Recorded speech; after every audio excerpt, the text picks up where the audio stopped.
Greetings and salutations, digital world. Welcome back to another episode of Spliced In Later. I am back after my week off. And the reason I took that week off is because boy oh boy did I see a lot of movies that previous week. And based from what I've seen from people's reactions, people seem to have had genuinely the same response to those specific movies that I did. Without Remorse, forgettable. Wrath of Man, interesting. Mortal Kombat, bloody beautiful. I'm going to be doing a future episode about schlock to exaggerate or exasperate or whatever, all those people who are worried that I'm thinking Mortal Kombat will be the best film of 2021.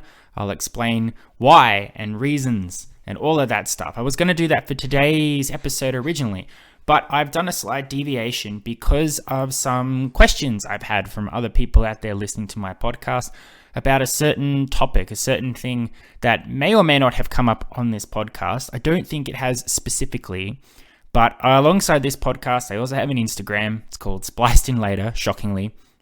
And all that Instagram basically is, aside from assorted every now and then moments of my life, which isn't often, to be honest, I've been posting a picture of a movie every day. Every day, just to celebrate movies. We are up to day 989 today. That either means I'm consistent or I have no life. You decide which one. But a couple weeks back, I posted about Mulan II. And in a rare instance for me, it was a scathing post. I put the picture up, but my caption was just, "This movie's trash. I hate the very ground that it's on. No one ever see it. I hate that I've seen it." Crazy stuff. For Spliced In Later, that's unusual.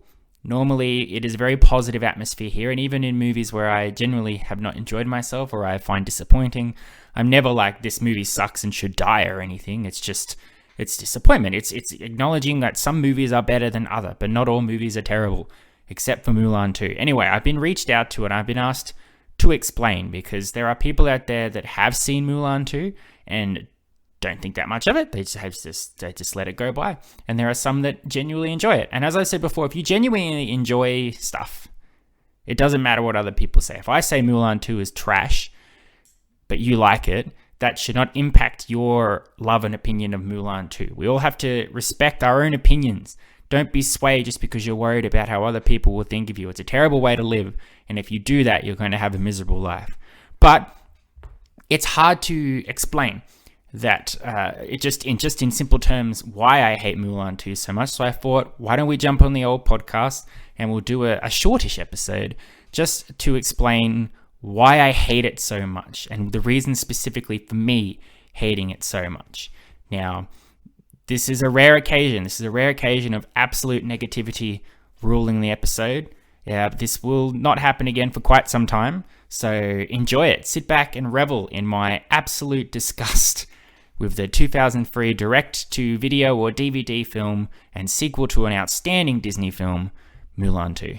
Now, one of the reasons why I probably hate this film so much is because of my absolute love of the original Mulan. That's one reason why I think some people hate things more than others. If you have a genuine love for a certain product and something comes out that isn't up to snuff, then that's going to influence your opinion. Now, I am of the belief that it's very hard for me to be disappointed by things. I'll watch tons of sequels to movies, original movies that I genuinely love, but even if they're not as good, I tend to still appreciate them and enjoy them, because there's a difference between a movie not being as good as the previous movie and a movie tarnishing the reputation of the original movie by betraying all the statements and morals and everything that's set up in the first one. If a Fast and Furious movie is not as good as the previous Fast and Furious movie, but it still has the same stuff of cars smashing into each other and all of that, genuinely, I'm okay with that.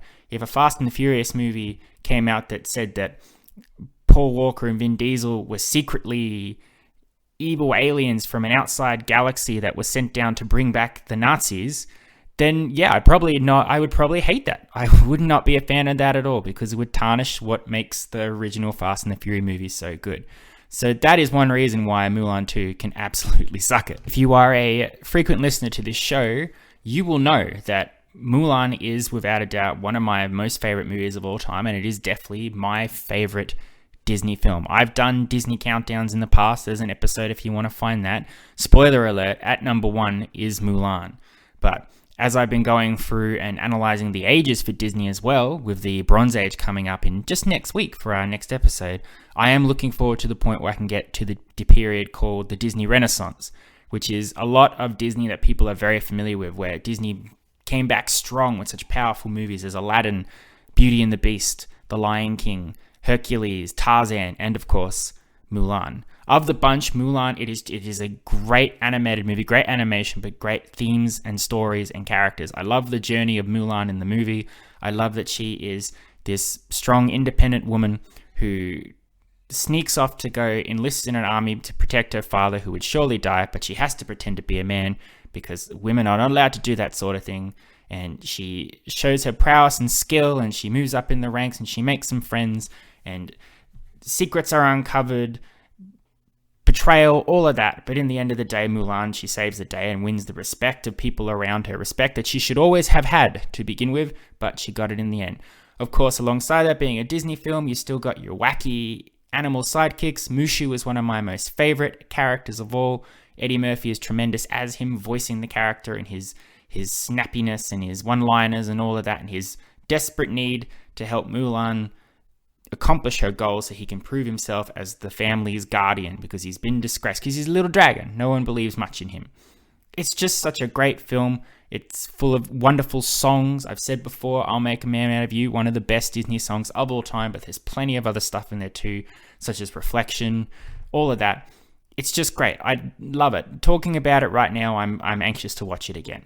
You will also know, having listened to this episode, that because of that, and because I hold it in such high regard, trying to imitate it is not going to sit well with me. Case in point, my review of the 2020 live-action Mulan was not particularly positive. I didn't like it. I thought that a lot of the themes that they tried to bring across in Mulan, they changed. They turned her into a superhero of mystical power instead of just a strong person, taking out Mushu completely. Some of the decisions, the training montage, all of that completely fell to the wayside. Some weird action shots, kicking an arrow out of the air, all of that. If you want to hear more about that, I also have my live action Mulan review for you to listen to.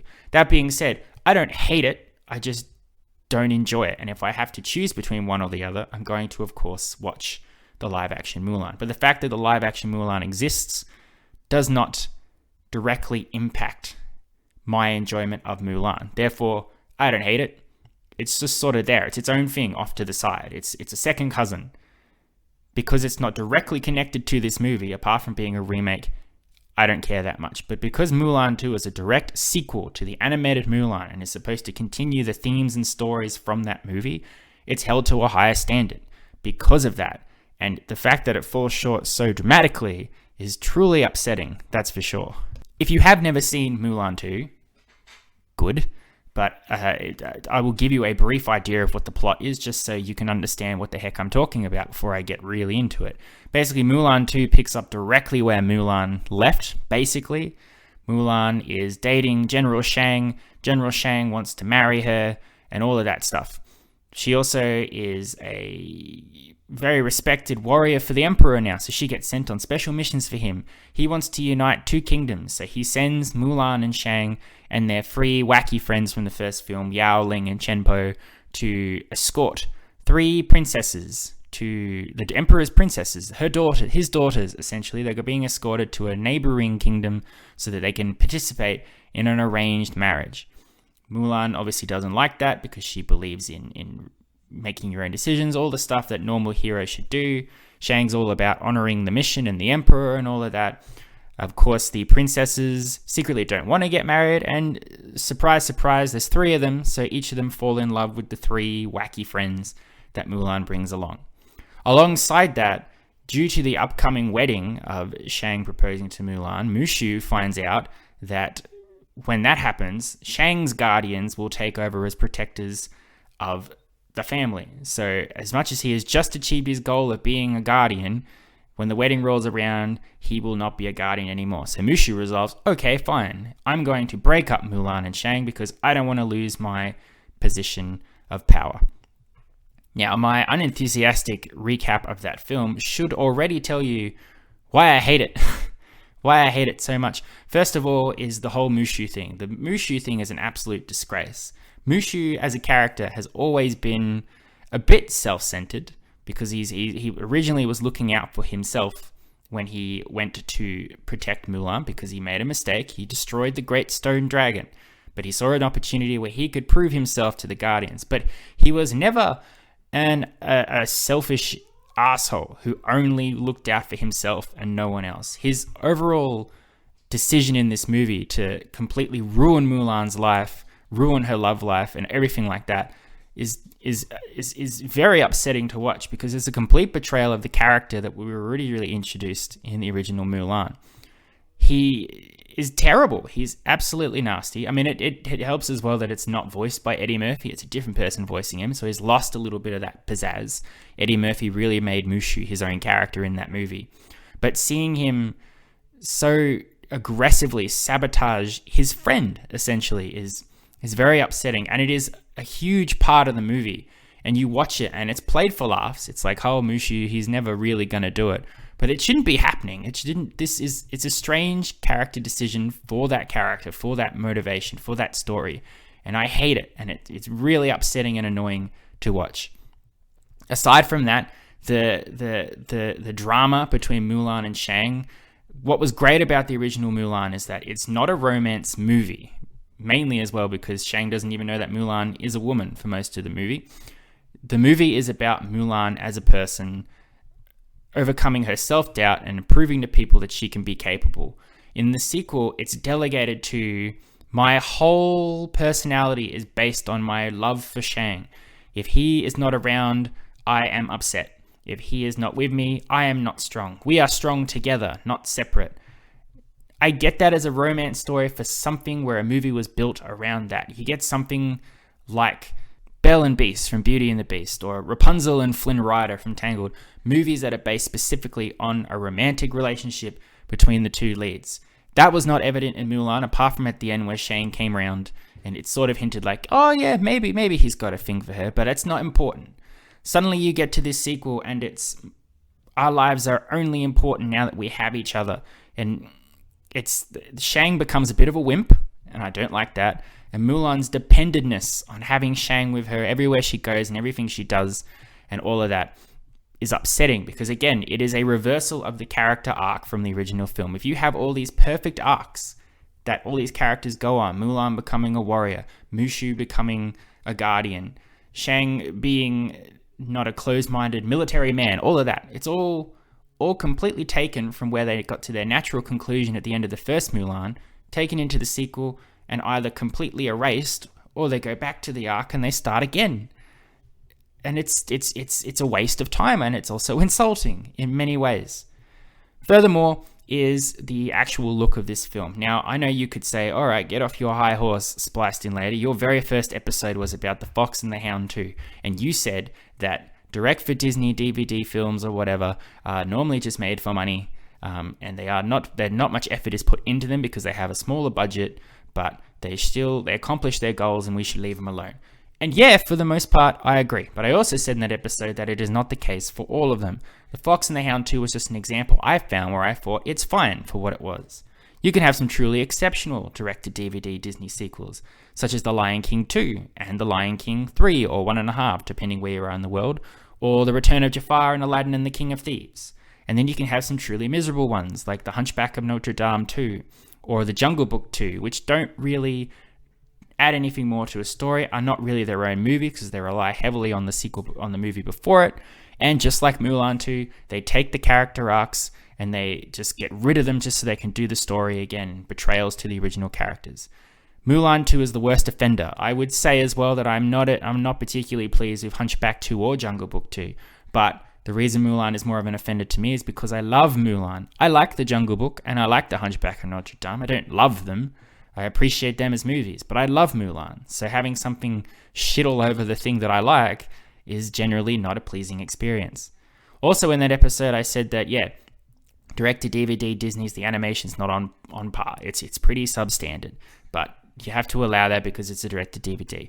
But because I'm on a tirade here, I'm going to go right here and say that Mulan 2's animation is terrible.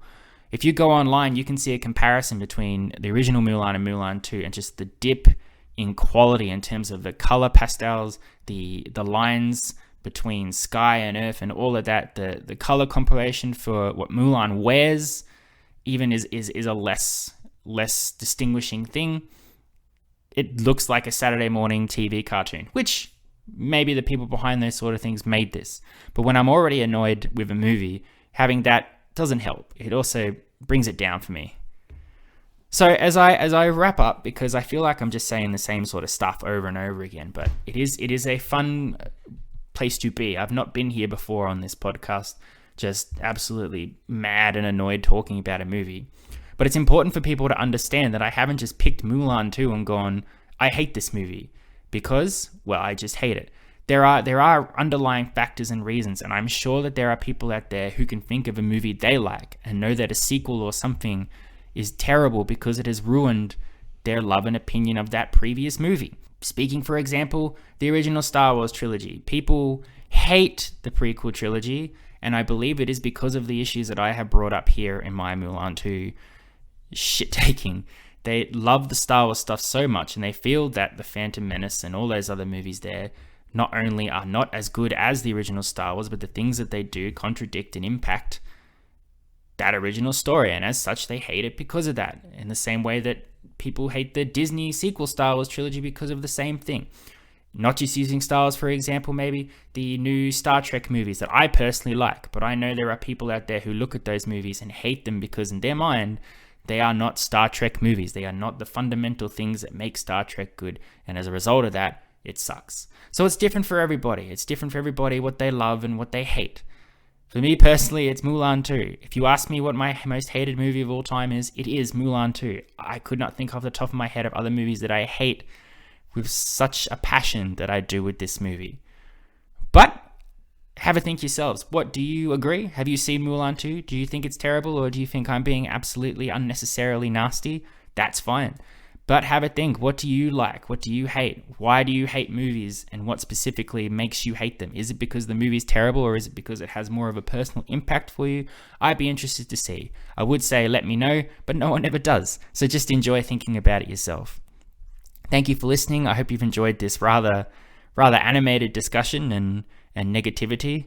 I don't like it particularly. We're going to go back to positivity next week. I'll be looking at another Disney age. We'll be looking at the Bronze Age, which is another unique period of Disney time. And then after that, we'll pull away from Disney for a bit and we'll do some of our other stuff. We'll do maybe another top 10. We'll talk more some Marvel or TV shows or whatever. Who knows what I'll come up with. I know some more movies are coming out at the end of this month, and that's very exciting. So expect a few more movie reviews as well.